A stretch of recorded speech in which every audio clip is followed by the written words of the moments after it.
ನೇಹಾ ಹತ್ಯೆ ಕೇಸನ್ನ ಸಿಐಡಿಗೆ ಕೊಟ್ಟಿದ್ದು ಸ್ವಾಗತ.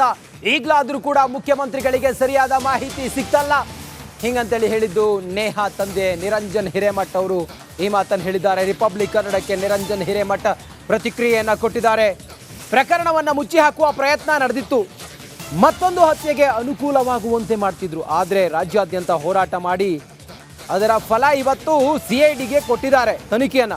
ಈಗಲಾದರೂ ಕೂಡ ಮುಖ್ಯಮಂತ್ರಿಗಳಿಗೆ ಸರಿಯಾದ ಮಾಹಿತಿ ಸಿಕ್ಕಿದೆ ಅಂತೇಳಿ ರಿಪಬ್ಲಿಕ್ ಕನ್ನಡಕ್ಕೆ ಮಾತ್ರ ಎಕ್ಸ್ಕ್ಲೂಸಿವ್ ಆಗಿ ಮಾತನಾಡ್ತಾ ನಿರಂಜನ್ ನೇಹಾ ತಂದೆ ನಿರಂಜನ್ ಹಿರೇಮಠ್ ಅವರು ಪ್ರತಿಕ್ರಿಯೆಯನ್ನು ಕೊಟ್ಟಿದ್ದಾರೆ.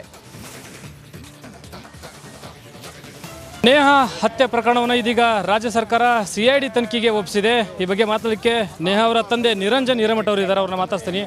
ಸರ್, ತಮ್ಮ ಮಗಳ ಹತ್ಯೆ ಪ್ರಕರಣವನ್ನು ಸಿಐಡಿ ತನಿಖೆಗೆ ಒಪ್ಪಿಸಿದೆ ರಾಜ್ಯ ಸರ್ಕಾರ, ಏನು ಹೇಳ್ತೀರಿ ಸರ್? ಈ ಹೋರಾಟದಿಂದ ಸಿಐಡಿಗೆ ಕೊಟ್ಟಿದ್ದಾರೆ, ಸ್ವಾಗತಿಸ್ತೀನಿ. ಈಗಾದರೂ ಕೂಡ ಮುಖ್ಯಮಂತ್ರಿಗಳಿಗೆ ಸರಿಯಾಗಿ ಮಾಹಿತಿ ಸಿಕ್ಕಿದೆ ಅಂತ ಇದ್ದೇನೆ. ಯಾಕಂದರೆ ಅನೇಕ ಮಂತ್ರಿಗಳು, ಡಿ ಕೆ ಶಿವಕುಮಾರ್ ಸಾಹೇಬರಾಗಲಿ, ಉಪಮುಖ್ಯಮಂತ್ರಿಗಳು ಮತ್ತು ಅನೇಕ ಎಲ್ಲ ಕಾಂಗ್ರೆಸ್ ಮುಖಂಡರು, MLAಗಳು ಅನೇಕ ಭಾಗದಿಂದ ಬಂದು ನಮ್ಮ ಕಡೆಯಿಂದ ಪ್ರಾಥಮಿಕ ಹಂತದಿಂದ ಎಲ್ಲ ವರದಿಯನ್ನು ತೊಗೊಂಡು ಅವ್ರಿಗೆ ಹೋಗಿ ವರದಿಯನ್ನು ಕೊಟ್ಟು ಅವ್ರ ಕಡೆಯಿಂದ ಇವತ್ತು ಬೆಳಿಗ್ಗೆ ಆದೇಶ ಮಾಡಿಸಿದ್ದಾರೆ. ಅದಕ್ಕೆ ನಾವು ಪ್ರಥಮವಾಗಿ ಅವ್ರಿಗೆ ಈ ಹೋರಾಟದ ಒಂದು ರೂಪ ಈಗ ಒಂದು ಎಲ್ಲರ ಫಲ ಕೊಟ್ಟಿದೆ ಅಂತ ಅನ್ನಿಸುತ್ತೆ. ಎಲ್ಲೋ ಒಂದು ಕಡೆ ಈ ಪ್ರಕರಣವನ್ನು ಸ್ಥಳೀಯವಾಗಿ ಮರೆಮಾಚುವಂಥ ಪ್ರಯತ್ನಗಳಾದವು ಅಂತ. ಮರೆಮಾಚೋದಲ್ಲ, ಮುಚ್ಚಿ ಹಾಕ್ಬೇಕನ್ನೋ ಪ್ಲ್ಯಾನ್ ಇತ್ತು. ಅವ್ಗೆ ರಾಜವರಸವಾಗಿ ಮತ್ತೊಂದು ಹತ್ಯೆ ಮಾಡೋಕ್ಕೆ ಅನುಕೂಲ ಆಗಲಿ ಅಂತ ಕೇಸ್ ಅವ್ರು ಫಿಟ್ ಮಾಡತ್ತಿದ್ರು. ಅದು ಕೂಡ ವ್ಯವಸ್ಥೆವಾಗಿ ನಡೀತಾ ಇತ್ತು. ಅದು ನನಗೆ ಸ್ಥಳೀಯವಾಗಿ ಕಂಡು ಬಂದಾಗ ನಾನು ಈ ಹೋರಾಟಕ್ಕಿಳಿದೆ. ನಾನು ಹೋರಾಟಗಾರದಿಂದ ಎಲ್ಲ ಈ ಫಲ ಸಿಕ್ತು. ಇಬ್ಬರ ಹೋರಾಟ ಮಾಡಿಲ್ಲ. ಇದು ರಾಜ್ಯವ್ಯಾಪ್ತಿ, ದೇಶವ್ಯಾಪ್ತಿ, ಜಾತ್ಯತೀತವಾಗಿ, ಪಕ್ಷಾತೀತವಾಗಿ ವ್ಯಾಪಾರ ಎಲ್ಲ ಕೂಡ ವಹಿವಾಟು ಎಲ್ಲ ಬಂದ್ ಮಾಡಿ ಬೀದಿಗಿಳಿದು ಹೋರಾಟ ಮಾಡ್ಯಾರ, ಮಠಾಧೀಶರು ಮಾಡ್ಯಾರ. ಆವಾಗ ಈಗ ಸರ್ಕಾರ, ನಮ್ಮ ಮುಖ್ಯಮಂತ್ರಿಗಳು ನಮ್ಮ ಮೇಲೆ, ನಾನು ಒಬ್ಬ ಕಾಂಗ್ರೆಸ್ ಕಾರ್ಪೊರೇಟರ್ ಇದ್ದ, ಈಗ ಕರುಣೆ ಬಂದಿದೆ ಮತ್ತು ಈಗ ಅವರು ಅದನ್ನು ಸೀರಿಯಸ್ ತೊಗೊಂಡಾರ ಅಂತೇಳಿ ನಮಗೆ ನಂಬಿಕೆಯಿಂದ ಸಿಐಡಿ ಕೊಟ್ಟಾರಂತ ಅನ್ಕೊತೀನಿ. ಈ ಪ್ರಕರಣ ಸಿಐಡಿ ತನಿಖೆಗೆ ಒಪ್ಪಿಸಿದ್ದಾರೆ. ಈಗಲಾದರೂ ಈ ನಿಷ್ಪಕ್ಷಪಾತವಾಗಿ ತನಿಖೆ ಆಗುತ್ತೆ ಅನ್ನೋ ಭರವಸೆ ಇದೆ ಸರ್? ಈಗಾಗಲೇ ಅವರು ಯಾವ ಆಫೀಸರ್ ನನ್ನ ಸಂಪರ್ಕದಲ್ಲಿ ಬರ್ತಾರೆ, ನಾನು ಏನು ವರದಿ ತೊಗೊಂಡು ಬರ್ತಾರೆ, ಅವ್ರು ಏನು ಮಾಹಿತಿ ತೊಗೊಂಡು ಬರ್ತಾರೆ, ನಾನು ನೋಡಿಕೊಂಡು ಅವ್ರಿಗೂ ಕೂಡ ನಾನು ವಿನಂತಿ ಮಾಡ್ತೀನಿ ಮಾಧ್ಯಮ ಮುಖಾಂತರ, ನಮ್ಮ ಹೋರಾಟಕರ ಮುಖಾಂತರ ಮತ್ತು ನಮ್ಮ ಮಠಾಧೀಶರ ಪರವಾಗಿ, ನಮ್ಮ ಎಲ್ಲ ಸಮಾಜದ ಪರವಾಗಿ, ನನ್ನ ವ್ಯಾಪಾರಸ್ಥರ ಸಂಘದವ್ರ ಪರವಾಗಿ ನಾನು ವಿನಂತಿ ಮಾಡ್ತೀನಿ. ನೀವಾದರೂ ಕೂಡ ನಿಷ್ಪಕ್ಷವಾಗಿ ಯಾರ್ದು ಒತ್ತಡಕ್ಕೆ ಒಳಗಾಗಲಾರ್ದೆ ಅವ್ರನ್ನ ದಯಮಾಡಿ ನೀವು ಅದನ್ನು ತನಿಖೆ ಮಾಡಬೇಕು. ಇವತ್ತು ನಾನಿದ್ದರೂ ಕೂಡ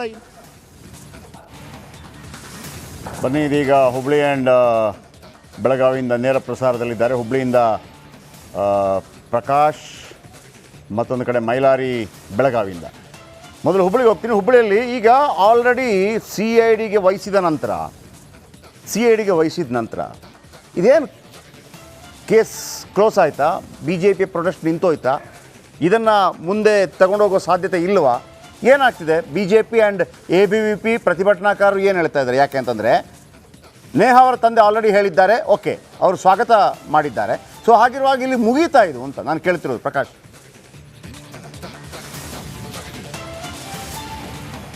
ಎಸ್, ಜಯಪ್ರಕಾಶ್ ಶೆಟ್ಟಿ, ಏನು ಅಂದರೆ ಕಳೆದ ಮೊನ್ನೆ ದುರ್ಘಟನೆ ನಡೆದಂಥ ದಿನದಿಂದ ಹಿಡಿದು ಈವರೆಗೂ ಕೂಡ ಏನು ನೇಹಾಳ ಹತ್ಯೆ ಪ್ರಕರಣಕ್ಕೆ ಸಂಬಂಧಪಟ್ಟಂತೆ ಸಾಕಷ್ಟು ಒಂದು ಹೋರಾಟಗಳು ನಡೆದವು, ಆಕ್ರೋಶಗಳು ಕೂಡ ವ್ಯಕ್ತವಾದವು.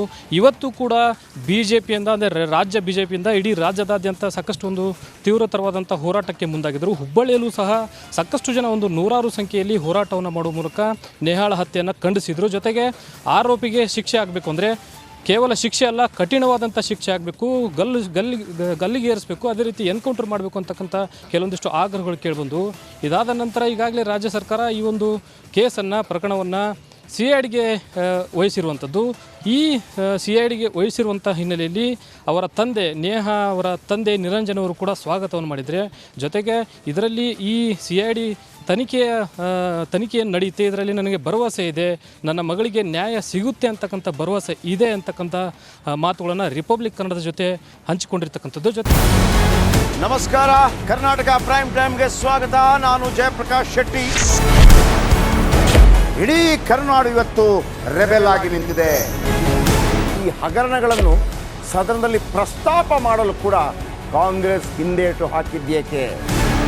ನಿಮ್ಗೆ ಸಂಬಳ ಅದಕ್ಕೆ, ನಿಮಗೆ ವಾಹನ ಅದಕ್ಕೆ, ನಿಮಗೆ ವೆಪನ್ ಅದಕ್ಕೆ, ನೀವು ಅದನ್ನು ಸೆರೆ ಹಿಡಿಬೇಕಾಗಿದೆ. ನೀವು ವಿದ್ಯುತ್ ಬರ ಇದೆ ಅಂತ ಹೇಳ್ತಾ ಇದ್ದೀರಿ, ಎಲ್ಲಿ ಬರ ಇದೆ ನೀವು ಹೇಳಬೇಕು. ಪಾಕಿಸ್ತಾನ್ ಆಕ್ಯುಪೈಡ್ ಕಾಶ್ಮೀರ್ ಅದು ಎಂದೆಂದಿಗೂ ನಮ್ಮದು.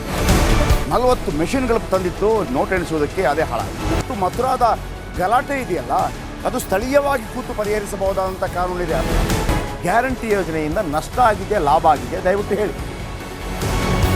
Dawood Ibrahim most wanted criminal ಯಾವಾಗಾದ ಅಂದರೆ ಇಲ್ಲಿ ತನಕ ಭಾರತ ದೇಶದಲ್ಲಿ ಓರ್ವ ದಲಿತ ಪ್ರಧಾನಿಯಾದಂಥ ಇತಿಹಾಸವೇ ಇಲ್ಲ.